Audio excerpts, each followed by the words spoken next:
Hi, everyone. Great to have you here with us for Madhavi Menon's reading of her book Infinite Variety.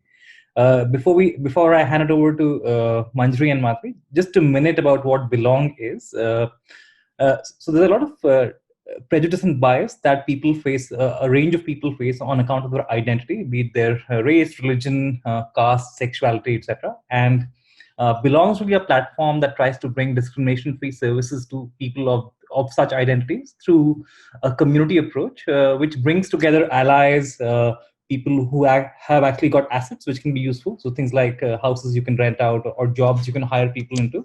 And we're taking a fairly community-based approach to it. And the book club is a fairly important initiative through which we try and expose people to a lot of interesting ideas that different types of writers and authors and thinkers have put together. So without a lot of detail, I just want to say that you can look us up on Twitter, on Facebook, on Instagram, and also on our website, which has a lot more details about the different initiatives we run. So there's a book club, there's a mental health collective, there's a research collective which aggregates academics focused on these themes, and finally, there's an inclusive housing effort in which we're trying to get to 10,000 inclusive landlords across India by the end of this year. So welcome again, and over to you, Manjri. Thank you, Neerath. Hi, everyone. I'm Manjri. I am the book club and library associate at Belongg. And I am very thankful to all of you for joining us and very excited to have Professor Menon with us. And before I introduce her, I just want to say a little bit about the format of the session so that everything goes smoothly. So to begin with, obviously I'm going to introduce you, Professor, and then Professor Menon is going to read an excerpt from her book, after which I'll ask a couple of questions just to get the discussion going. And then maybe for the last half an hour, a little more than that, we'll be taking audience questions, which you'll be able to send in using the chat on your right-hand side. Sorry, my left and right isn't very good. But yeah, so the chat on the right-hand side is where you should type in order to let me or Neerath know if anything needs to change. Obviously, also use that to tell us if at any point you can't hear me or you can't hear Professor Menon. And yeah, so you can get started on thinking about your questions pretty much as soon as you're ready. And yeah, so let me now continue to talk about Professor Menon. So Madhavi Menon is a professor of English and the director of the Center for Studies in Gender and Sexuality at Ashoka University in Sonipat, India. And in 2018, she published this book, Infinite Variety, with Speaking Tiger Books. And I've actually had just the most peculiar relationship with this book. I was thinking about it earlier today. So in 2017, Professor Menon, you finished the draft of this book, and then me and some other students of yours, ex-students of yours, were involved in sort of the editing process a little bit for the summer of that year. And then in 2018, of course, the book was launched. I think it was launched in Delhi at IIC, if I'm not wrong, and I was there for that. In 2019, I think this was the beginning of 2019. So I was in London, I was studying there. I had taken this book with me, and you followed me there in more than one way. So you would come there for a book talk at King's College in London, which I attended. And now it's 2020, and here we are, and maybe this is the new normal. But I am really glad that if a book must haunt me, if I must keep returning to it in some sense, it is this particular book. So thank you for being here to speak with us about it. And ready when you are, you can begin with the excerpts if you'd like, or maybe you'd like to say a little bit about the book first. Well, I mean, first of all, I just want to thank you, Manjri and Neerath, for inviting me here today. It's wonderful to be here, wonderful to see the little boxes with names, many of whom I recognize, which is terrific. I don't know whether to sympathize with you, Manjri, for being haunted by this book in every sense of that word or not, but it is indeed very kind of you to have returned to this book on repeated occasions. And it is a book that is almost 2 years old now, which is actually hard to believe. The time has flown by so quickly. But yes, it is a book that continues, I think, to be surprising to me as well. And that's really the best kind of relationship one can have to one's writing, that it doesn't seem staid and dull and boring. So I haven't reached there yet. So hopefully this is still a good moment. Manjari, you'd asked me to start by reading a little bit from the book. Yeah. After which we could go into conversation. So I thought I'd just read a little bit from the very beginning of the book, just really to set the stage for all of us, so you can know where the book is coming from, where its ideas are coming from, and then we can have a more free-flowing conversation. And I might read some excerpts again later on as we go. Yeah. And the beginning of the book that I'm going to read out, a few pages from, all marked for you, really starts by talking about the image on the cover. And I hope you can all see that image on the cover, which is continues to be one of my favorite images ever. Okay, so this is the beginning of the introduction, which is called A History of Impurity. Two women sip wine as they caress one another. All around them is beauty and light. They enjoy the revels with abandon, their jewels sparkling, and look straight at the artist who is putting up their image for posterity. People from around the world will see the image and wonder at its sensuality. An Instagram photo taken in one of the metropolises of the world in the 21st century, you think? No. Try an 18th century painting from rural Rajasthan. I first went to the village of Samod in 2014. We set off from Delhi at the crack of dawn to escape the heavy traffic that builds up after daybreak around the industrial hub of Manesar. It was a hot day in August, and the sun was bright even at 6:30 in the morning. After a 5-hour drive, we arrived at a grand hotel in Rajasthan, 40 kilometers north of the state capital, Jaipur. Built as a fort in the 16th century and then converted into a palace in the early 19th century, Samod Palace is now a heritage hotel. It has a magnificent Sheesh Mahal, or Palace of Mirrors, and its Darbar Hall is decorated from floor to ceiling with exquisite paintings. The palace is built in the syncretic Muslim-Hindu style of architecture, and the paintings all use vivid pigments. The artwork draws from themes both religious and secular. Sensuous images of Krishna and Radha vie for space with our two women, who in turn rub shoulders with soldiers and sadhus. Desire is off the world, and it extends across what we now term hetero and homosexuality, both of which coexist happily alongside polyamory, Krishna with many gopis, and celibacy, saints with matted hair. I'm fascinated by these multiple versions of desire because these are the desires with which I grew up. All around me in the Delhi of the 1970s and 80s were Hindi films that celebrated same-sex attachment. One can think of Anand, for instance, older women desiring younger men, Dusra Admi, and cross-couple desire in Angur. Equally, there was Bharatanatyam dance in which dancers played both parts of men and women, lover and beloved. Sufi qawwals that sang of mutual longing between two men, and dotting the landscape were transgendered hijras whom we were taught to respect at all times. In the West, these multiple desires are greeted as newfangled ideas. And in India now, they are increasingly treated as foreign conspiracies. It was only after returning from 18 years of studying and working in the US that I was able to realize the complexity of this landscape of desire. When I first decided to move back to Delhi, friends and colleagues asked me how I would continue my work on queer theory in a country that was become increasingly puritanical and sexually violent. The pub attacks in Bangalore on Valentine's Day had already happened, reports of rape were on the rise, and misogyny was getting nationalized. Homosexuality had always been outlawed under an outmoded British law and was soon to be recriminalized after a brief reprieve. Of course, since this book has been out, it has luckily been decriminalized. But despite a scant academic presence of sexuality studies in the form of syllabi, centers, and university departments, India has a lived relation to desire that makes it much easier to speak about various desires to a wider audience. Millions of people know the stories of cross-dressing gods. Men hold hands freely. Women frequently sleep in the same bed. This is a country that is deeply homophilic, even as it is often superficially homophobic. The intellectual and cultural histories of desire are both broad and deep here. Desire is not just or even primarily an academic subject. I soon realized that my interest in desire, my desire for desire, was not a consequence of my graduate work in the US. Rather, my graduate work on desire was a consequence of the fact that I had grown up in India. Because desire here is everywhere. I dare say that is true all over the world, but both the restrictions and the permissions seem to be more intense here.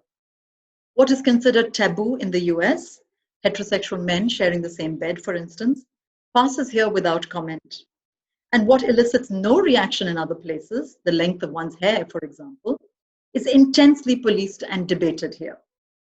In India, even a law against homosexuality did not prevent a simultaneous law supporting transsexuality. Consistency is not the favored mode in India, especially in relation to desire. We have very strict rules about what must be done. Heterosexual marriage and producing children are flourishing businesses. But equally, we have long histories that valorize celibacy and goddesses who model childlessness. So which one is the real India? The answer, fortunately for us, is all of the above. The history of desire in India reveals not purity, but impurity as a way of life. Not one answer, but many. Not a single history, but multiple tales cutting across laws and boundaries. So I'll stop there for now, Manjari. Awesome. Okay. So I think this gives us a really good idea of the kinds of questions and themes you're interested in. But I think the one question I suppose anybody who's just heard you read that will be left with is, so you speak about the messy history of desire in India, and your introduction is subtitled or titled A History of Impurity, right? Yeah. And I suppose the most obvious question then will be, how did we get here, right? Where on the one hand, there exists the quote unquote conservative tendency to criminalize all non-normative desires, or to, I guess, banish them more generally.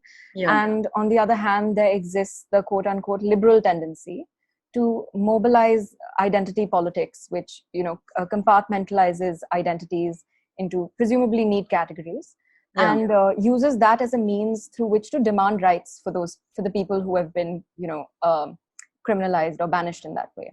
Yeah. So in your intro, I know you say a little bit about the role of colonialism in sort of bringing about this state of affairs. Yeah. But I was wondering if you could say a little bit more about what is the thread, or what are the threads between what you've just read out and the present moment. Right. Manjari, that's about 5 questions in one. I know. Which is great, because that just sort of means there are, multiple ideas to play with. I keep joking when I talk about this book, and I'm sure I said this in London as well when you saw me, that I tried really hard while writing this book not to blame the British for everything. And I actually failed quite miserably, because in chapter after chapter, and as you know, this book has sort of 20 really short chapters. In chapter after chapter, every sort of arc of desire or sort of arc of that I preaches to a halt at the door of a certain kind of British colonial maneuver, whether it's legal or social or political or whatever kind, or all three altogether. The British really did a number on many, many of these narrative arcs, many of these arcs of desire in India. So yes, one can say it was the British. One can say very clearly, there's a lot of evidence that they were absolutely and utterly horrified by what they found in India. Right? They were horrified by what they termed the promiscuity here. They were horrified by the iconography here. They were horrified by the poetry here. They were horrified by the sculptures here. They thought both the major sets of religions in this country, and I sort of hesitate to use both, because really Hinduism was not one religious identity. There were so many multiple sects. But they were horrified by everything that they found. They were horrified with stories about Krishna having sort of an orgasmic relationship with 14,000 gopis at one time. They were horrified by stories of the Nawabs of Awadh dressing up as women during the feast days of their peers. They were horrified by the idea of Draupadi having 5 husbands. I mean, they were horrified at every step. I mean, if I weren't so horrified by their horror, I would actually feel sorry for them. But there's a way in which what they encountered in India in terms of sheer variety of desire was something quite utterly unprecedented for them. And so they did what they knew how best to do, which was to clamp down in multiple ways on all these desires. So just to sort of give you one example, they were very, very upset with the entire hijra culture in India, which was deeply, deeply rooted across what is now Pakistan and North India, and in different ways in East India and South India as well. And we sort of still see these flourishing cultures here. But they were so horrified by it that they criminalized, they actually brought in an act in 1871 called the Criminal Tribes Act, where they said anybody, any man dressing in women's clothes and dancing in public or singing in public is going to be arrested, is going to be criminalized. And so the very fact of that kind of cross-dressing, the very fact of that kind of enjoyment of desire in public was so sort of taboo for them that they criminalized it. Another sort of, and we can see directly, as you say, the relationship between that act that interrupted sort of centuries of hijra culture in North India and where we are today, where a lot of, broadly speaking, I'm using the term hijra as an umbrella term because, as you know, there are sort of multiple constituencies within that umbrella. But where we are today, where a lot of hijras have now been driven to begging, have now been sort of had to give up their lifestyle and their source of income, which is a direct consequence, I feel, of what happened in 1871. And so, we see those arcs over and over again, even if we think, for instance, of this idea of prostitution. The British could not countenance, could not even understand or fathom the entire Tawaif culture that was so broadly and deeply institutionalized in North India. They could not fathom the Devadasi culture that was so broadly and deeply institutionalized in South India. And so any woman who was a public exponent of culture and dance and poetry, any woman who was engaging in these activities in relation to men was immediately termed a prostitute. And so this entire sort of wiping out of the Tawaif culture, the entire criminalization of the Devadasi culture, all of this happened on the British watch. And we are such good colonial subjects that we're carrying forward that arc of horror and criminalization to degrees that I think are absolutely awful and really unprecedented. And if I might just sort of quickly, because you did have 5 questions in one, go back to the earlier terms of your question, right? Where you said that now there seems to be 2 kinds of people in India. One kind that sort of is, straightforwardly phobic in all kinds of ways, want to criminalize, execute, lynch, put behind bars anybody whose sort of whose sexual desires seem to be at all deviant on the one hand, and on the other hand, those people, you call them liberals, who want to sort of mobilize sexual difference in order to fight for rights. And I actually think, and I talk about this some in the book, and I'm happy to talk more about it as well. I actually think that both these sets or both these constituencies come with their own problems. Now, the problems of the first set are, I think, much easier for us to see. Phobia, of course, is problematic on all fronts. And this kind of sort of homophobia, transphobia, misogyny is particularly virulent in this part of the world, in the formerly colonized world, which is an almost exact reversal of what the situation was like before the colonizers came in. So that kind of phobia is perhaps easier for us to recognize in some ways. I also do have a bit of a problem with the so-called liberal attitude, because I find the liberal attitude tends to become often 2 things, tends to become either just a sort of flip side of the phobic attitude, which is to say, when a phobic person says homosexuality is evil, the liberal person will say, no, homosexuality is good. And so the bone in contention then continues to be homosexuality, which for me is a problem, because I don't think we should be sort of singling out homosexuality as a problem or not a problem. So there's something limiting about a liberal argument that merely reverses the qualitative terms or analytical terms of the conservative argument. And the second problem I have with the so-called liberal argument is that it is extremely westernized. Now, I don't mean westernized in a sort of nationalistic manner, saying we've got to close our borders and practice self-isolation at that level. But I do mean in a sense of we seem to be blindly following a script that has emerged from very, very different material circumstances in the West, and which makes a lot of sense in many parts of the West, but perhaps makes less sense in this neck of the woods. And so to hold up that kind of paradigm quite uncritically, for me, is also problematic. Great. I mean, thank you, for answering that octopus of a question so well. Okay. But, I want to say this less in defense of myself and more in praise of the book, that I think the difficulty with, and also the great pleasure of your book, is that because you describe desires as multiplicitous, as messy, as everywhere in some sense, right? Any question I ask you about desire will relate to every part of our lives and lives, right? Which is what, like I said, keeps me coming back to this book. So I really wish everybody tuned in today could see just the table of contents of this book, because this gives me as much pleasure as actually reading the book, because you have everything from dargahs and ayappan to a chapter on zero, fractions, grammar, yoga, law, parks, army.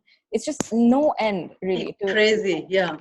And I mean, you even write that, you could have written this book about n number of things that need not be these things, right? Because our lives are in some sense saturated with desire and how we relate to desire. But I think just to sort of talk a little bit about that question of naming, right? The naming of identity categories, which you find perhaps don't serve us in the best of ways in this part of the world. Right. So I was wondering, if you could talk about that a little bit more in relation to your first chapter, which is on dargahs. So you use dargahs as sort of a portal through which to think about Sufi traditions in India more generally. Yeah. And one of which is, the dargah of Jamali and Kamali, which you have a beautiful analysis of. Yeah. And I mean, you actually call this dargah desire, which I love. But so I was wondering if you could say a little bit more about how that propensity towards namelessness, right? The inability to maybe say so-and-so desire was X or Y. Yeah. Where and how do we find that in those traditions? Yeah. Yeah. Thanks, Manjari. Shall I just read out a little bit from the beginning of the Dargah chapter, just a couple of pages?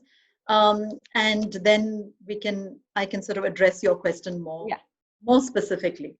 Okay, so this is a chapter on dargahs. As Manjari said, it's the first chapter after the introduction in this book, which has 20 chapters. But don't worry, they're really short chapters. They're only about 10 pages long, so easy to read.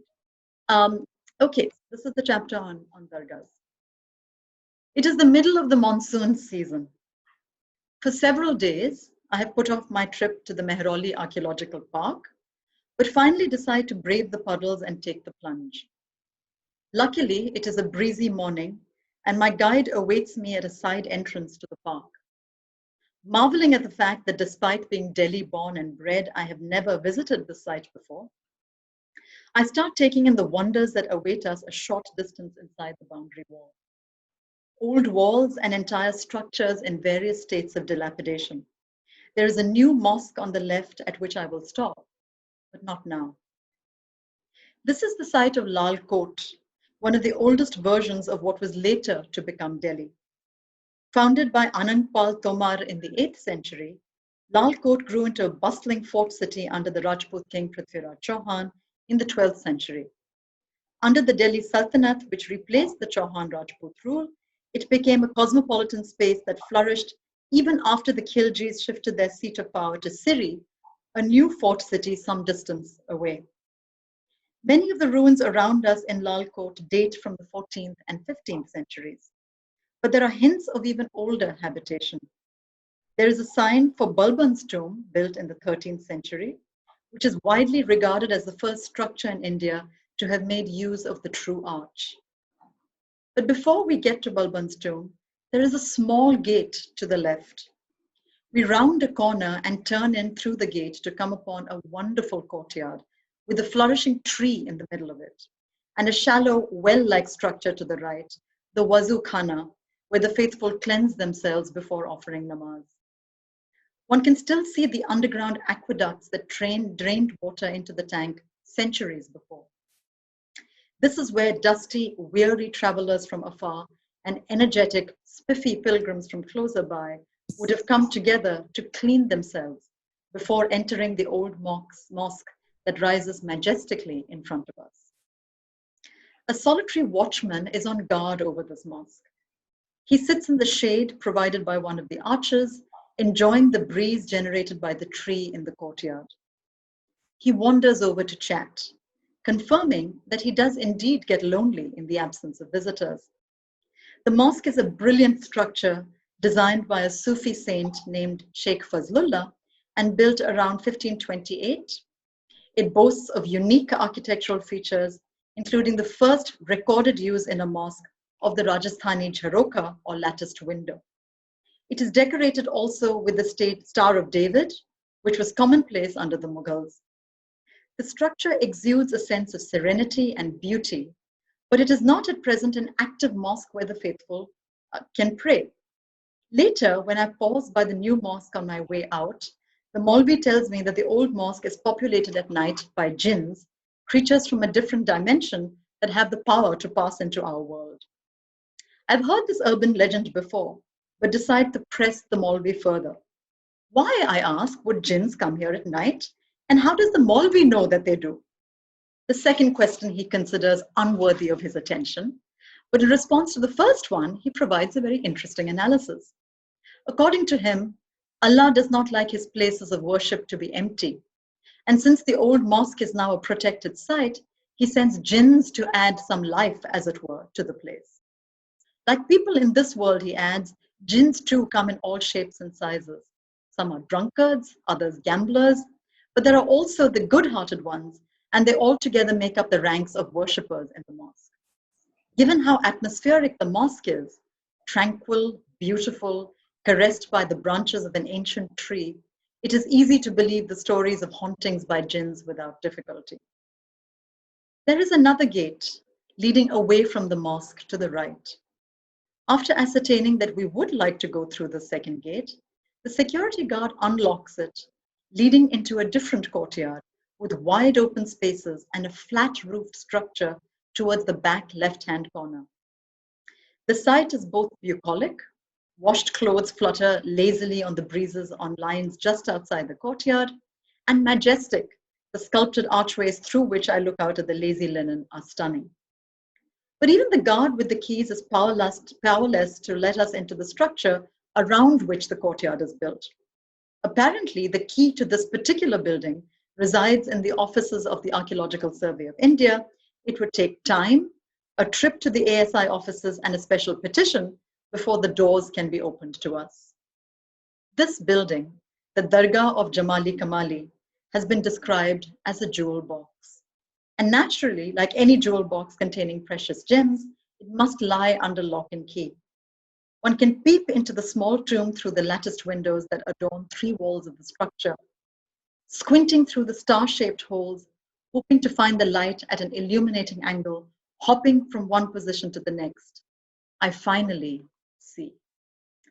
I'll stop there because I want people sort of to be intrigued by what the Dargah looks like and actually go to it, especially those of you who live in Delhi.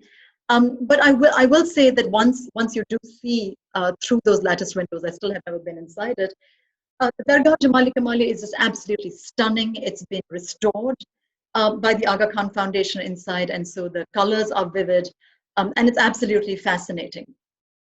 I just thought, by way of addressing your question, Manjari, take maybe a slight architectural detour, which is that, as I say in the passage that I read out, that the Dargah of Jamali and Kamali is a flat-roofed structure. Mm-hmm. And it's a flat-roofed structure which on the inside has a dome as the ceiling, which is to say it is both domed and flat on top, which is very unusual, but it's what I call a sort of hermaphroditic architecture, because the flat roof, at least on graves of Sufi saints, the flat surface of the grave is for women Sufi saints, because it's meant to connote the paper on which God writes. And the grave surface of the male Sufi saints has a pen box on top of it. It's sort of domed because it's meant to connote the instruments with which the Sufi saint actually writes his poetry. And so you have then in the Dargah of Jamali Kamali, the sort of hermaphroditic structure, which is both male and female at once. And what's fascinating to me, in addition to that architecture, of course, are the names of Jamali and Kamali. Because on the one hand, Jamali, again, seems fairly easy to recognize. He's actually the it is actually the sort of pseudonym, pen name, adopted name of Sheikh Fazlullah, who built the mosque that I was just talking about, across whose courtyard their dargah is built. And so Jamali is the Sufi saint from the 16th century, who was very active, very sort of brilliant poet, who lived, worked, and preached and died in the area. But Kamali is a mystery, right? No one knows who Kamali is. Now, you can tell from the grave that it is the grave of another man because of the pen box structure on it. But when you ask people who is Kamali, they'll sort of give you various answers. They'll say his student, some will say his boyfriend, some will say his wife, some will say just a friend, a neighbor. But the various people I asked about this and their various answers, all sort of conflicting with each other, they all seem sort of quite unconcerned about the identity of Kamali itself.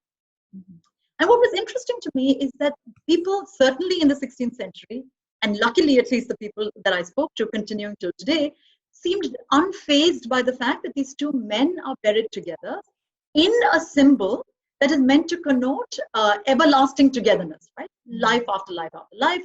This is the principle of the Taj Mahal, of course, and in many ways, or in many sort of cases, the Jamali Kamali tomb is called the gay Taj Mahal, which is, a term I find both funny and actually not particularly useful. But it sort of showcases for us, certainly, the idea of two men joined together in life and in death. So whoever Kamali was, he was obviously close enough to Jamali to warrant being buried by his side. And remember, he's being buried, hopefully, after he's dead. So it's Jamali's other followers, disciples, neighbors, villagers, who do not think twice before carrying out the Sufi Pir's wishes. And so you have then this sort of fairly commonplace notion of two men being buried together. You have, for instance, many such examples all over India, and Nizamuddin and Khusro, not buried entirely side by side, but nearby. All these examples of Sufi Pirs and Murids buried side by side. And so I'm just fascinated by what it means to think about these two men across the city, across the country, buried together in an act which can connote for us, or which does connote for us, immediately a sort of romantic joining together. What it means for that to have happened without the vocabulary of that being a homosexual relationship. And so I find that sort of conceptual question fascinating. And for me, that is a question that comes up over and over again in multiple areas of the subcontinent, both physically, geographically, culturally, but also conceptually. Because we have sort of all these rich histories of desire in India, which never actually differentiate among different desiring categories. So if you look, for instance, just at the sculptures in the temple in Khajuraho, you have sort of same-sex, you have bestiality, you have orgies, you have sort of all these kinds of sexual practices that, as I like to say, are all illegal in India today. But they all coexist side by side without necessarily being named as such.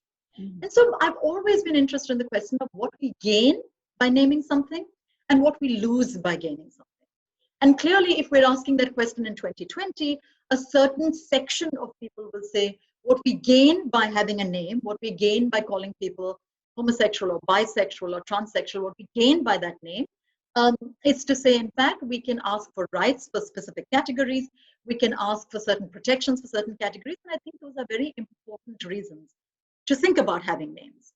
What I think we lose is a certain kind of fluidity that refuses to let any one of us behave like we belong in a majority. So for instance, just to give you an example, in the horrific 2013 Supreme Court ruling that recriminalized homosexuality in India, which is to say it overturned the Delhi High Court's 2009 ruling that had decriminalized it, in an open court, a sitting judge of the Supreme Court of India actually says to the crowded courtroom, I don't think male homosexuality is a problem in India because I, for one, do not know a single homosexual person.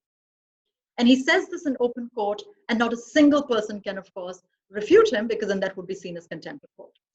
And I think that the arrogance, not to mention the sheer stupidity of making a statement like that, is actually enabled by frameworks that allow us to separate relationships into named categories.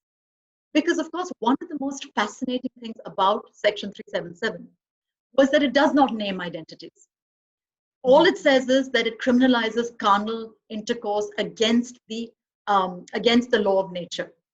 And so, what that fact of nature is, what that act of nature is, what that law of nature is, has been interpreted to mean homosexuality. But what would have happened, for instance, if the law, the sort of legal challenge to 377 had been mounted on slightly different lines, on saying every single person in this country who's sexually active performs carnal intercourse against the law of nature. Every single person in this country who is sexually active, in fact, always performs acts that do not lead to sexual reproduction, which is what some people interpret acts of nature as being.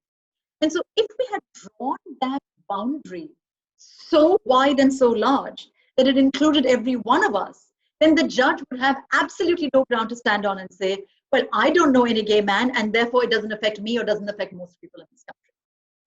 So these are some things to keep in mind. So I'm not necessarily advocating one course of action over another.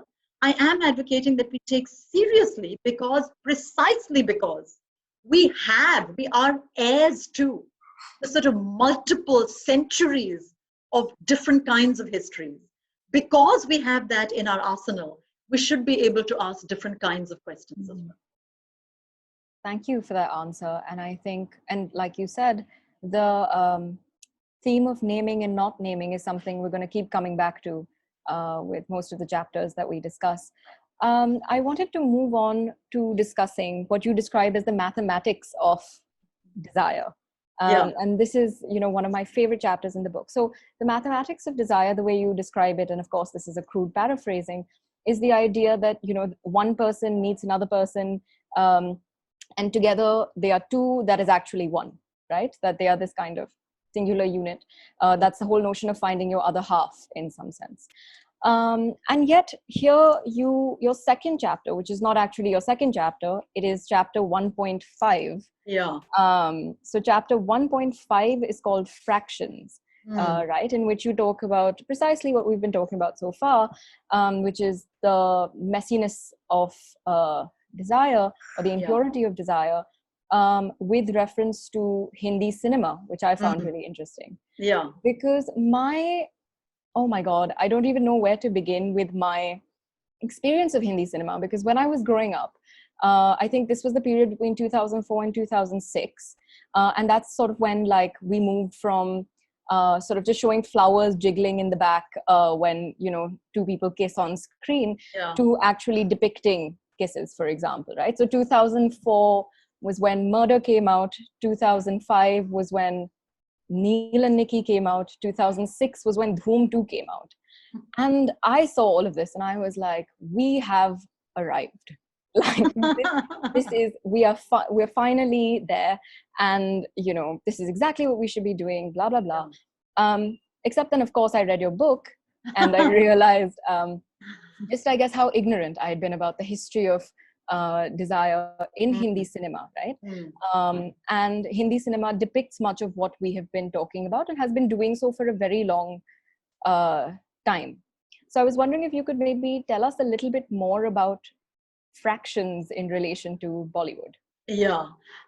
First of all, it's hilarious for anyone who knows me to know that I am writing about anything to do with mathematics. But still, yes, I did enjoy that chapter a lot. I was all set to go and watch finally Shubh Mangal Zyada Savdhan in the theaters the week that this entire thing struck, in early March. And so I haven't seen that film yet. Hopefully someday I will. But of course, like you and, like many of us, I'm sure, I had been reading all the hype that had been generated around it. India's first sort of openly gay film. We have finally arrived on the world stage. No longer do we have to think like we did in Dostana of sort of homosexuality in phobic ways. We don't have to laugh at it any longer. This is very serious. The Indian Express carried a long article about how the Hindi cinema has finally come of age in terms of its relation to sexuality. And one of the reasons why I had delayed watching this film so long is precisely because all these articles were making me angrier and angrier and angrier. And not because I wanted to sort of rain on anyone's parade or sort of pour cold water on anybody, but just because it betrayed such a lack of any kind of knowledge about not just the history of Hindi cinema, but the histories of desire in India itself. And some of the movies I named when I read out the introduction, but many, many, many others, of course. Any film starring Amitabh Bachchan and Shashi Kapoor or Rajesh Khanna or Dharmendra, in a few examples, they all have this kind of energy that we can only term a queer energy right now. Now, if, of course, you are looking for a homosexual couple, which is to say you want to have two men who end up at the end of the film together, married or lovers, openly accepted by society, whatever it is, you're not going to find it. Right? But that you're not going to find in most places. And we're not going to find it in most places because we're doing two things when we look for it. One is we're valorizing the end of a story as being the truth of the story. So if we say, oh, they do not end up together at the end, then that means it's all over. And the second thing is we valorize a certain kind of transparency or openness. So if they do not, if one man is not looking deep into the eyes of another man, or one woman is not holding hands with another woman and saying, I love you in so many words on screen, then it cannot in fact be same-sex desire. And both those seem to me highly, not just problematic, but impoverished ways of looking at cinema, or impoverished ways of looking at narratives, precisely because we miss out on so much. And so the chapter that you were talking about, Fractions, I call it that because the film I'm writing on is this film called Ded Ishqiya, which, as I keep saying, I hope many of you have seen it. If you haven't seen it, you've got to get out of this Zoom call right now and go and watch Ded Ishqiya, because it's going to be much, much, much, much more worth your while than anything I have to say. And so I talk about Ded Ishqiya, and I love that film, which is certainly a more queer film than anything I presume Shubh Mangal Zyada Saavdhan is. With apologies to everyone who loved that film, it's probably fabulous. I haven't seen it. But Ded Ishqiya is certainly fabulous. And it's fabulous because, and I hope I'm not spoiling it for anyone here, if you haven't seen it and don't want any plot details revealed, you can just sort of mute me or cover your ears or do something. Isolate your ears in some way or other. It's a story about two women who are one another's partners, who are a couple, but we go through the entire film without realizing that. And we go through the entire film without realizing that, not because the film has not shown them to us as partners, but because we are such heterosexist viewers that we don't actually know how to see it. And so we, like the men in the film, Nasruddin Shah and Arshad Warsi, keep sort of assuming that the women are going to fall in love with them, when repeatedly the film shows us the women having no interest in anybody except one another. And so the joke at the end of the film is on us as viewers, because we actually haven't seen what is there in plain sight for all of us to see. And it is this idea of not naming desires that are nonetheless open and free for everyone to see that I find much more fascinating, because it's much truer to actually our lived experience of desire. And Ded Ishqiya, the very title, 1.5 Desires, and this is his sequel to his earlier film called Ishqiya. And instead of, as you said, Dhoom 2 and 3 and 4, instead of naming it Ishqiya 2, he named it Ded Ishqiya, precisely because, or at least this is the argument I make, precisely because he's fascinated, and this is by he, I mean the director Abhishek Chaubey, is fascinated by the interstices in which we find desire. What are the holes and the gaps and the corners in which desire flourishes? What do we do about desires that are not open? What do we do about desires that are not flaunted? And this for him becomes an interesting question, because of course, these desires both are and are not visible at the same time. So it really upsets for us this dichotomy of visible and invisible. Because as I keep saying, when we see two men walking on the road holding hands, what do we see when we see that? Right? Do we see them as a romantic couple? Do we see them just as yars? What does it mean to be a yar in the first place? And so all these questions for me are fascinating and have fascinatingly been dealt with by Hindi cinema in ways that are much, much more truly embodied and embedded in these histories of desire in India, rather than sort of saying, oh, we have to go, Brokeback Mountain or whatever it is. We have to show these two men having sex because that's the only way in which sex or desire becomes recognizable. And for me, that is a problem, because for me, that is certainly not the only way, which is why I've been able to write an entire book about it. And it's also not the most satisfying way of actually encountering desire. Thanks for that, Madhavi. Also, I actually I haven't seen De Ishqiya despite reading your chapter multiple times. Okay, you have a treat in store for you. So it would be a bit awkward if I had to leave the Zoom call in the middle to watch the movie. But I'll definitely do it after. Except you, Manjari, everyone else can. Yeah, well, some of the people tuned in seem to have seen it and seem to love it. Anupriya is also laughing about just what a funny, awkward, embarrassing time it was to watch Neil and Nikki murder in room 2 around her parents. So I'm going to keep coming back to the comments from time to time. Sure. Just a few questions down. We're going to be ready to take your questions. By your, I mean the audience tuned in. Yeah. So, I mean, feel free Wouldn't it be wonderful if I could ask the audience questions? I think that would be great. Because when you said your questions, I thought, no, I'm just joking. I mean, if you really want to recreate the classroom, we certainly but I'm sure I think they might have more questions for you than, the other way around. Absolutely. No, I'm happy to. Yeah. Shanya says, ha ha ha, I knew it about your desire to recreate the classroom. So let's move on to talking about the chapter on Ayyappan, which I know you've also written about in news dailies and such.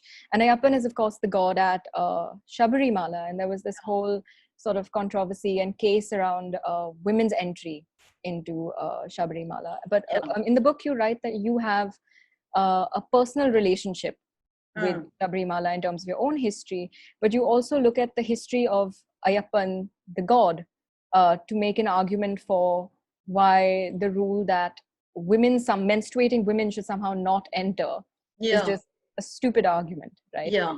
So what is that argument?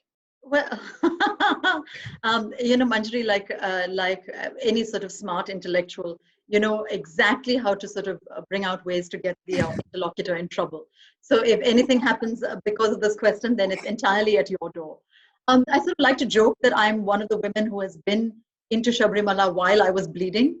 But that, of course, finesses the fact that I was 8 years old and I was bleeding because a leech had attached itself to my foot and was sucking the blood from there. But having said that, it's not what I think about when I think about Shabarimala. And of course, I think the ban on menstruating women entering the temple from the front steps, I find that absolutely ridiculous, misogynistic in all kinds of ways. Alas, perhaps all too drearily predictable. And I'm completely opposed to that. But the way in which I approach Shabarimala is actually not through that question, even though I get to there at the end. I sort of pick up from the fact of that ban and say that that ban seems to exist because the assumption is that Ayyappan is a celibate male god. And so people who defend the ban on menstruating women, and by menstruating women, of course, it's always shorthand for sexually active women, or women who are considered to be sexually active. So the people who defend the ban on sexually active women entering Shabarimala say, but Ayyappan is a celibate god. We cannot, in fact, put temptation in his way. So we have to prevent these women from tempting the god. Which, of course, is interesting when you're talking about a piece of stone and metal and clay. But be that as it may, what I find interesting is that assumption that Ayyappan as a celibate god would be attracted to women. And so my entire chapter is about wondering where that assumption comes from. So I'm not necessarily saying it's right or wrong, but since so much phobia, so much legal problematics, so many protests, so many defenses have been generated based on this assumption, I think we at least need to take that assumption seriously and think about it. Now, the assumption is women bad because Ayyappan is celibate and cannot be attracted to women, question then becomes, why do we assume Ayyappan is attracted to women? And so when I think about that question, and we're talking about a God with whom no one has spoken, even if you believe in that God's existence. So all that we have to deal with are some of the sort of folkloric, mythological narratives that surround Ayyappan. And for me, three of those narratives stand out most importantly. And all three of those narratives move against, point against the idea of Ayyappan being a man attracted to women. And the first of those narratives, of course, is that Ayyappan is a man who is the son of two men. He's the son of Shiva and Vishnu. Vishnu is in drag as Mohini, as he often is mythologically. And he's in drag as Mohini in this particular version of the story to protect Shiva from being attacked by Tarakasura. And so, Shiva hides in a cave, some say in the hollow of a tree. And Vishnu goes, kills the demon and says to Shiva, okay, you can come out. And Vishnu is back in Vishnu form now. And Shiva says, oh, thanks a lot, Vishnu. But you know what? You looked so gorgeous and hot as Mohini. Can you please come back as that? Because that really gets me going. And so Vishnu says, yeah, whatever. I'm so used to that. Comes back as Mohini. Shiva gets so hot and bothered that he sort of ejaculates right away. And it's from that ejaculate that Ayyappan is meant to be born. So he's the son of two men, one of them in drag, but with the full knowledge that two of them are men. So that's the first story around around Ayyappan, which has to do only with men, not with women. The second story around Ayyappan that has to do with men is his BFF, his best friend, is an Arab pirate called Babar, whose shrine is still one of the must-stop sites on your pilgrimage to Sabrimala. So you have to stop and pray at Baba's shrine as you go up to Ayyappan's shrine at Sabrimala, because that's how close these two men were in their lifetime. There are lots of stories around them. And so like the dargahs of Jamali and Kamali, Ayyappan and Babar wanted to be together in this life and the next. And so they are buried or sort of situated, located very close to each other. And so the Ayyappan temple, actually, the Sabrimala temple, is one of the few temples in India that is absolutely blind to religion and caste, and always has been, which is why, of course, its misogyny is even more mysterious and puzzling. So in any case, so his best friend is a man. And the stories around Babar and Ayyappan also include Ayyappan constantly turning down marriage proposals from women. So he's always turning down marriage proposals from women, always hanging out with Babar, wanting to be buried next to him and wanting to be worshipped side by side with him. That's the second story around Ayyappan that involves only men and a rejection of women. The third story around Ayyappan is that the legend has it, when he goes up to the heavens and Shiva and Vishnu are so powerful that their son Ayyappan also becomes very powerful, and he sort of comes up with a grand plan, and he said, my plan is I want to abolish both birth and death. Now, the other gods get very upset because most of their revenue comes from birth and death, people wanting to give birth or people wanting to stave off death. And so they go to Narada and say, Narada, you've got to prevent Ayyappan from doing this. He's so powerful as a god, he can institute it. So please stop it. And so Narada goes to Ayyappan and says, can I talk to you for a minute? And Ayyappan says, no, please, I'm really busy. I'm coming up with these plans for how to abolish both birth and death. After I've done that, we can talk. And Narada says, no, please, it'll take 2 minutes of your time. So Ayyappan says, okay, ever. And Narada said, I just have one question for you, which is, how are you related to your father's wife and your mother's wife? And legend has it that Ayyappan was so flummoxed by that question because he had no idea how to explain both Lakshmi and Parvati. My stepmother of my father, who is sometimes my mother, the consort of my mother, he had no idea how to explain these relationships, and therefore came back down to earth to Sabrimala, which is why people believe Ayyappan is actually there. And to this day, he's there because he hasn't been able to answer that question. Which takes us back, of course, Manjari, to your earlier question of naming and what it means to name or not to name. And so we have these three scenarios, in all of which Ayyappan has said he's more interested in men than in women. Now, if Ayyappan and not interested in a certain kind of heterosexual reproduction, which is why he wants to abolish birth. Now, if Ayyappa devotees say we don't want women into the temple because this is a male god who only is attracted to other men, then I would find that very interesting. But to say we do not want women in the temple because he is a man who is celibate and must not be attracted by these devious sexually active women, that I find drearily misogynistic. And so that's the sort of assumption that I try and put some pressure on, which is not to everyone's taste, but I find it fascinating. No, I mean, I think it's worth discussing this because, I mean, honestly, in this day and age, if you haven't offended a few people, are you even, doing your job right? Yeah. So I think it's totally fine that you wrote this and that you're sharing it with us. Yeah. Dharmesh has something he wanted to ask you. So at this point, I'm just going to start maybe weaving audience questions in if they are specific to whatever we're talking about. Sure. And then, of course, the questions that are more general, we can perhaps take closer towards the end. So Dharmesh says, it's interesting that you talk about westernization of identity and then use the phrase drag to define Mohini. While drag is an art, an expression of the artist, Vishnu and Mohini are one. Without difference, just another form of Vishnu. Would love to know your thoughts on this. Yeah. Thank you, Dharmesh. Thanks, Dharmesh, for that question. You're absolutely right.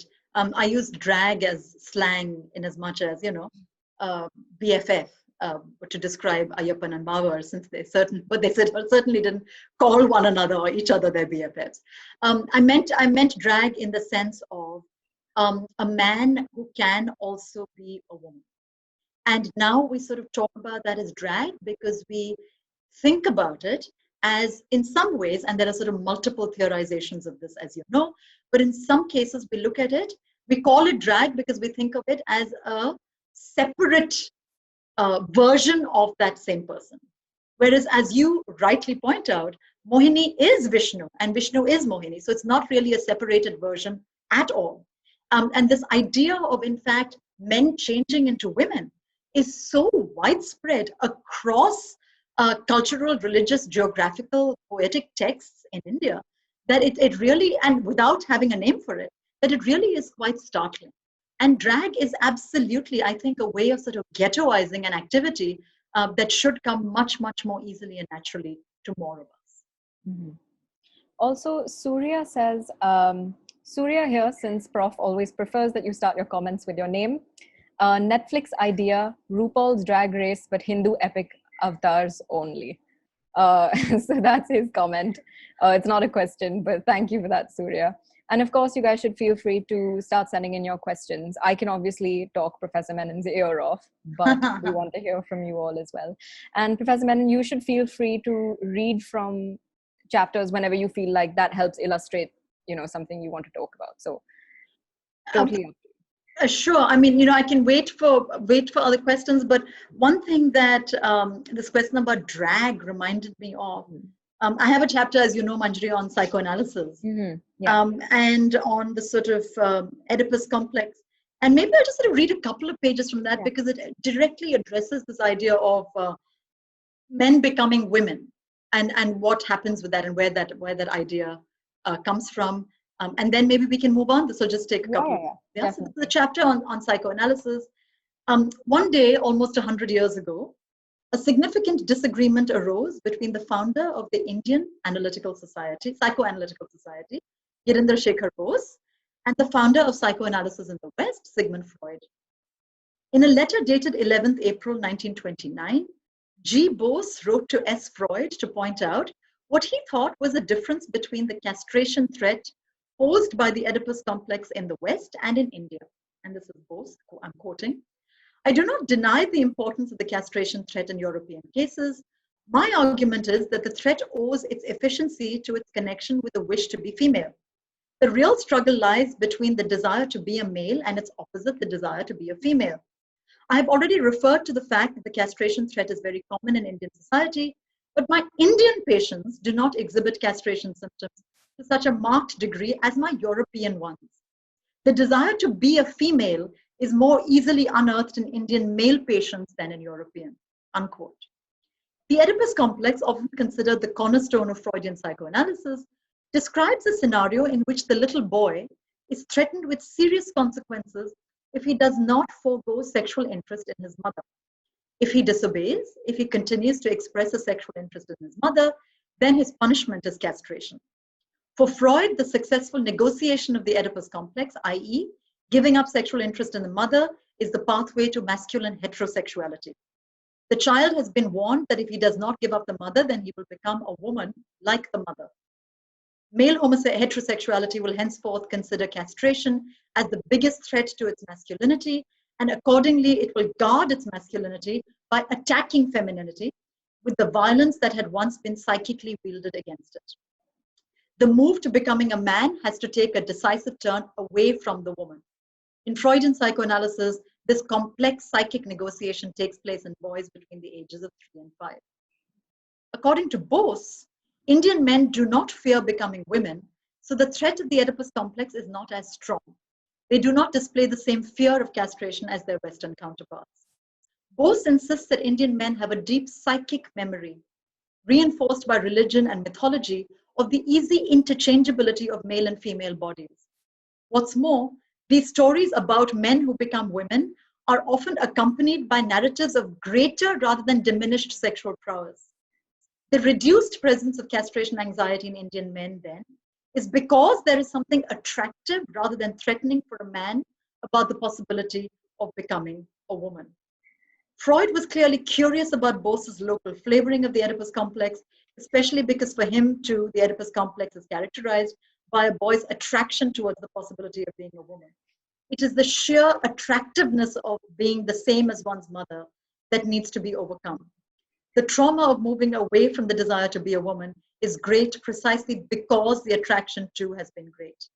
But in Freud's world, if a man wants to be a woman after the Oedipus phase is over, then he is greeted with horror and painted with shame.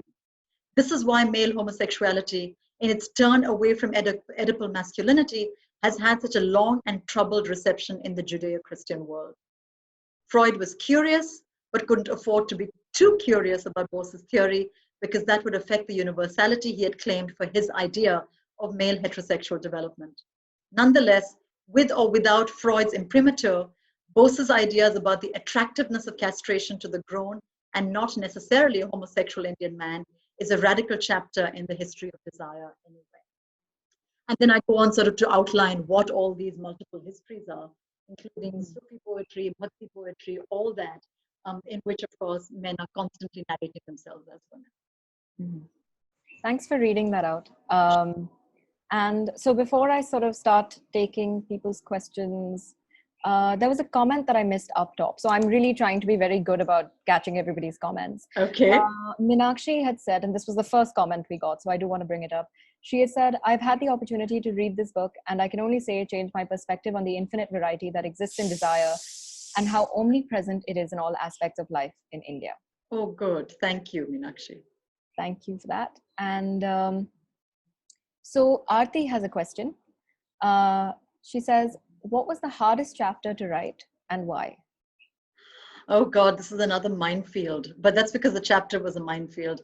The hardest chapter by far, without any competition or debate, was the chapter on yoga, which is the activity we're all meant to be doing when we can't step out of the house, of course, which is something I have never done and never will for all kinds of reasons. The chapter on yoga was the most difficult to write, not only because I had absolutely no connection with it, but also because it is a political and interpretive minefield. There are multiple schools of yoga practitioners, some of whom are actually, chief ministers of largest states in India, who are extremely legalistic about how yoga is described, how their school of yoga is described. Yoga has been so politicized in India, so communalized in India, that it was very, very difficult reading all the sort of, or as much as I could, of these vast literatures and trying to sort of come up with a chapter for it. But the reason I persisted with this, even though I hated much of what I was reading, the reason I persisted with it is because it was so startling to me at every turn how this kind of communalizing of yoga and this kind of sort of claiming for yoga a Hindu status was so criminally wrong that I felt I had to write about it. And just to sort of give you a brief reason why I say that, and you can look up the details, the rest of the details in the book. The reason why I say that is because a lot of yoga practitioners today, including, of course, the aptly named Baba Ramdev and his brand of Patanjali, all of them claim to be following the 2nd century Yoga Sutra written by Patanjali. If anyone goes to the Yoga Sutra by Patanjali, you will see that it has not a single one of the yogic asanas that we today connect with yoga. That without these asanas, without these postures, we don't understand yoga at all. But Patanjali's yoga is not what we are doing today, even though the Baba Ramdevs of the world consider their yogic inspiration to be Patanjali. Right? So that was the first discovery that I made. The second discovery that I made was that the kind of yoga and when I say we, of course, I don't mean me at all, but the kind of yoga we practice today, the postural yoga, comes very much from a Persian text and an Arabic text. So a Persian text that's a translation of an Arabic text, which claims to be a translation of a Sanskrit text, which has never been found by scholars anywhere. And this Persian text, commissioned by the Mughal Emperor Jahangir, is so lavishly and beautifully illustrated, written by a Sufi saint in Gwalior. And the assumption is that he actually went and practiced with yogis, was himself a practicing yogi, and took down their postures and put it in this book. And so the yoga we practice today is of Persian provenance, written by a Sufi saint. And the communalizing tinge that we give to it is so far off the mark that it would be funny if it weren't so dangerous as well. And so treading that minefield of the multiple versions of yoga that we have was really the most difficult thing for me to do. But of course, what made yoga fascinating for me, just as the chapter on celibacy did, is what the relationship is between a concept that is meant to be the opposite of desire, right? Yoga is meant to be the thing that calms us down, that stills us, that doesn't excite us to desire, what the relationship between yoga and desire might be. And that's why I got interested in writing that chapter in the first place. Right. Right. Thank you for that, Professor Menon. And thanks for your question, Aarti. So Mridang has a question that I think links very well to one of the chapters you've written, and maybe we can revisit that after reading his question. So he's written, most of the characters, except a small snippet of the reading earlier, have been caught in the binaries of gender expression. I'd be keen on hearing from you about desire and its expression in individuals who identify them as non-binary. So the chapter on language, if I remember correctly, I think on grammar is the one the chapter is very interesting, because you discuss the role of language in desire, because of course we know that some languages are gendered, some are not, but of course they're all sort of related in some kind of complex way, but they don't all follow the same rules. And you talk about almost the kind of transgenderism of language, right? So if you want to talk about that, you can. Manjari, you'll have to advise me though. I mean, I could read a couple of pages from the grammar chapter, or if you don't think we have enough time, I could just talk about it. So you should tell me what. Okay. So far we have, sorry, one second. So we have, so language was one of the chapters I was hoping we'd speak about anyway. So it's great that this question came up. But other than that, we have 1, 2, 3, 4 sort of questions. So what I'm going to do is I'm going to ask anybody who has a question to send it in now, or forever hold your silence, or at least till the end of this session. And then hopefully maybe what we can do after this particular part is take 2 questions at a time. Okay. And sort of take them more broadly instead of looking at specific chapters. Right. So do you want me to read, or shall I just? I think you can read. Okay, it's just a couple of pages. This is the chapter on grammar. Yeah. And it's sort of, a sort of fun story as well. So maybe it'll be funny for people to hear. And it also sort of is sort of a very personal story. So in 1976, when I was 5 years old, I had a double hernia operation. I remember vividly the many moments of intense discomfort, the multiple trips to the hospital, and the slow and painful recovery after the operation. On one of my early visits to the hospital before the surgery was scheduled, the doctor took my mother aside to express his doubts over my diagnosis. He said it was quite unusual, almost unheard of, for such a young girl to be diagnosed with a double hernia. There was no question that I needed the operation, since I had pieces of my inside spilling out on a regular basis and needing to be pushed back in again. But his theory was that rather than having a double or even a single hernia, I had undescended testicles that needed to be removed. I did not hear about this counter diagnosis until 35 years later.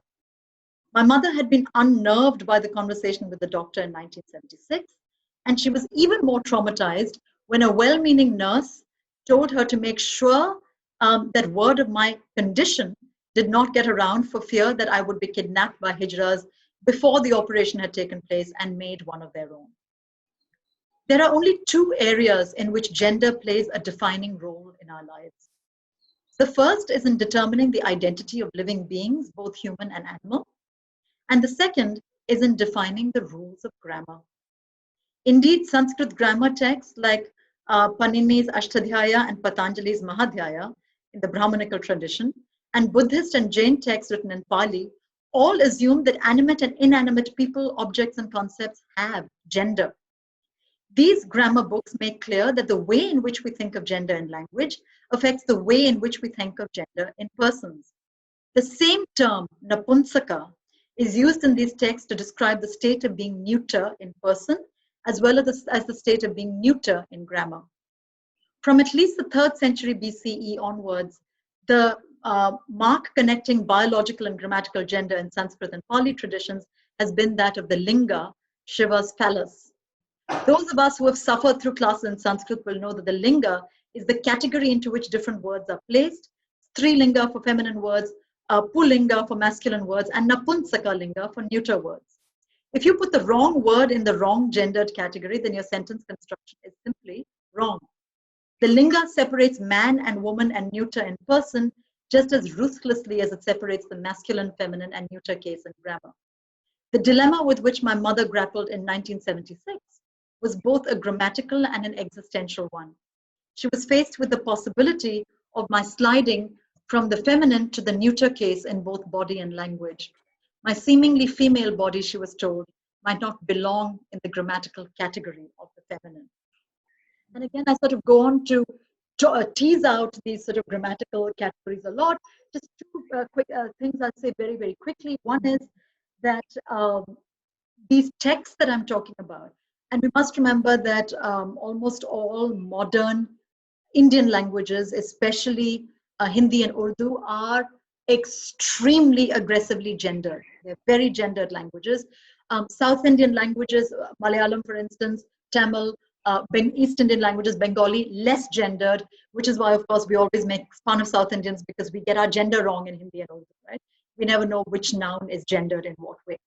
But what's interesting is that all these Indian languages that owe their descent from sort of Sanskrit and Persian is an absolutely non-gendered language. Even though these languages are gendered now, they bear the traces of histories in which gender was not so easy. And so even in these Sanskritic Brahmanical texts that talk about Napunsakling, then they say, oh, but there are two different kinds of neuter. There's the masculine neuter, there's the feminine neuter. And so suddenly you have a proliferation of categories without really being able to contain any one of them. And Persian, of course, does not have these categories at all. And so even though Hindi and Urdu speakers today claim that their language is gendered, my favorite example, for instance, the very word for masculinity in Hindi, mardangi, is a femininely gendered word. And so we continue to have those kinds of cross-dressed words. We continue to have those sort of non-binary words in our midst, even in languages that claim to be very gendered and police their gender in grammatical terms. And just as we have those words in our midst, we have all of us in our midst, where our desires, I think it's actually unusual to be able to say that anybody's desire is gender specific or binary specific. Mm-hmm. Great. That was a fantastic answer. Thank you. And yeah, so thank you for your question, Mridang. And he'd asked sort of an additional question after, which I'm just going to say because I think you answered the question in your answer. But he says, additionally, I would love to hear about sections in the book that do specifically look at desire outside of sexual attraction to their partners. And if you could share some of the historical writings in this context. This one specifically, since the book title doesn't mention one specific category of desire. So that's the point of your book, right? To not mention any specific category of desire. Exactly, and not to define desire either, or not to specify what desire is. And in fact, one of my desires in writing this book is to allow us to think about desire as contaminating, affecting us in every aspect of our lives. And so I don't want to think about desire just as sexual desire. I always want to think about desire as that thing that it is difficult to categorize. And so as my chapters on yoga, on celibacy, on fractions, on hair, on psychoanalysis make clear, I'm not necessarily, I'm in fact not thinking at all in any of my chapters of genital sexual intercourse. That's one type of desire you in fact will not find in this book. And sorry if that sort of destroys your expectations of the book. And nor will you find chapters on any kind of sexual orientation. Rather, I really try and flit around among sort of quotidian experiences of desire, right? What we think of desire, or what histories of desire inform how we think about hair, what histories of desire inform how we think about education. And I really want to sort of think about everyday sites of desire and look to see how they are so richly embedded in these multiple narratives that we might not be immediately aware of. Right. Okay, great. I hope that answers your question, Mridang. And I'm just going to read a quick, 1 second. Right. I'm going to read a quick comment from Sabha before moving on to Surya's question. He sent it a little while ago. Also, if you guys send me anything after 6:45, I'm really sorry. I'm not going to be able to read it out. But so Sabha says, back when I was in convent school, we had yoga classes once a week in the hall. So you had me, a Muslim student, performing yoga, an act claimed to be the property of Hinduism, in a room which had a painting of Jesus Christ on the wall. It was a pretty interesting synthesis that I didn't realize until much later. That's great. That's absolutely wonderful. And we've reached a point now where, as you will remember, Manjari and many of you, when the government of India wanted to send yoga teachers abroad all over the world to sort of have popularize yoga as a cultural export of India, of all the applications they received, and they received several hundreds from Muslim yoga teachers as well, they didn't accept a single one from a Muslim. Every yoga teacher was a Hindu. And I think it's particularly trying to intervene in that noxious rewriting of history that I wanted to write in this chapter. Right. So Surya's question was, thanks for sharing, Sabha. Surya's question is, what are your thoughts on the RSS and other extremist Hindu right-wing organizations being deeply homophobic, but their shakhas, rallies, and meetings are largely male and often homophilic? Yeah, I mean, that's always one of the sort of ironies that one loves to point out, even though it doesn't take one anywhere. But of course, I mean, these are all male organizations. But they're all male organizations that depend on a certain kind of patriarchal privilege that in turn depends on a certain kind of misogynistic outlook to life. So this is not the kind of male-male bonding that we might see, for instance, between Amitabh Bachchan and Shashi Kapoor, in which the woman is not excluded so much as secondary to the male-male attraction. Right? This is about building a sphere in which male bonding, what is often called male homosocial bonding, exists as the locus of power, and that power is always wielded at the expense of women. So I would call this not homosexual, and neither were you, I know, but a certain kind of homosociality that depends for its virulence on a certain kind of misogyny. Right. I mean, it's like saying, and as I love pointing out this parallel, that Amit Shah can fulminate all he wants against foreign influence in India, by which he means Muslim influence in India, and he'll never ever be able to change the fact that his last name is a Persian name. And now we can point that out and say, Shah is not an Indian name, which of course it is. But what good that'll do to the Home Minister and changing his mind, I don't know. I hadn't actually clocked that, so thanks for mentioning that. So Dharmesh, before I take your second question, I just want to take questions from people who haven't asked yet. So there are 3 questions pending. Maybe we can take 2 of them together before doing the last one. Sure. So G says, in your experience, what does it take for people to start noticing more things around us that fall across and in between these categories? What helps you notice them? So that is Yeah, you want to answer that first, or? Did you want to take another question alongside? I'm happy either way. Yeah, so this is a question from Saurabh. It's slightly long in terms of how it's been framed, but I'm going to do my best to shorten it. I'm very sorry, Saurabh, if I somehow fail at capturing what you mean. But he says that if we dismantle or delegitimize one sense of identification, aren't we stepping into the territory where we tell others how to define themselves? And and language is very closely linked to this. There's a different vocabulary which the queer community uses while talking, which is queer for others, literally and figuratively. Aren't we trying to define queerness for other people? And if yes, should we be doing that? I don't quite, let me sort of take that second question first. I don't quite understand the question. I don't understand that if we say, if I'm discouraging identification, how that equates to telling other people how to identify themselves. Maybe I'm just sort of missing something in that question. So maybe some clarification would be good, but I actually don't understand the equivalence of those two statements. And if that clarification is coming, let me just sort of go ahead and start saying what I would say, which is that I discourage not identification, but identity. And these are actually two different things, precisely because identification is by very definition multiple. So for instance, if you were a gay man in the 70s or 80s watching Hindi cinema, your primary identification is probably going to be with Helen, not going to be necessarily with Ayushmann Khurrana in 2020. Because identification with Ayushmann Khurrana in 2020 is a version of identity, which is to say, I as a gay man am going to identify with another gay man. Identification as a concept always involves the crossing of boundaries, which is the most rigorous spine of a certain kind of queer politics. Because queer politics, the edge of queer politics is always about not drawing boundaries around oneself or another, and in fact, always thinking about desires that erupt across boundaries, desires that are engaged because of boundaries, but then do not respect the boundaries within which they are engaged.